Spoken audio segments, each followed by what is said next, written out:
So before answering the question, we need to clarify something so that the patients don't get confused.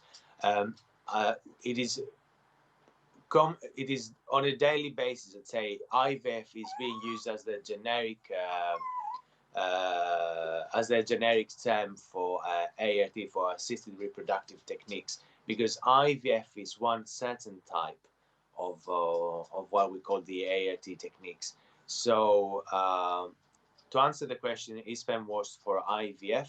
So I'll just change the question to, is sperm washed for ART techniques? Yes, it is. It is being processed in the lab. So depending on the initial quality of the sperm sample that a man gives in the andrology lab, uh, based on that quality, we have to decide how the sperm is going to be prepared. In some cases where we have men with severe oligozoospermia, we just wash this. We might just have to wash the sperm, so just to discard the seminal plasma and isolate and concentrate the sperm in the lab, so the andrologist then can pass it on to the embryologist to perform the inseminations within a certain time frame. Or in other cases where we don't have a problem, an issue with the initial quality of the sample, then the sperm is being filtered through what we call a density gradient system.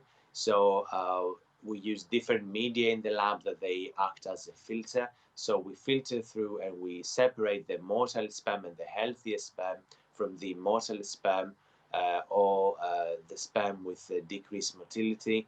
And then once we do that filtering through of that sperm, then we wash it, usually once more. Some labs, they do 2 washes. We wash as the final step that sperm, and then we concentrate that amount in a tiny pellets in the tube. And from that, depending on the type of ART that is being followed, whether it's IVF or ICSI or PICSI or PIMSI, then we decide of how to dilute that sample, because we need to bear in mind so that depending on the type of treatment, on the type of insemination, on the type of treatment, that is being followed in the lab, different amounts of sperm will be needed. So for example, if we are performing IVF in the lab, and when we say IVF, we mean that in a dish we have the mature eggs from a patient, that they are being incubated with the sperm of the male partner, and we allow those eggs to get fertilized in vitro, hence in vitro fertilization.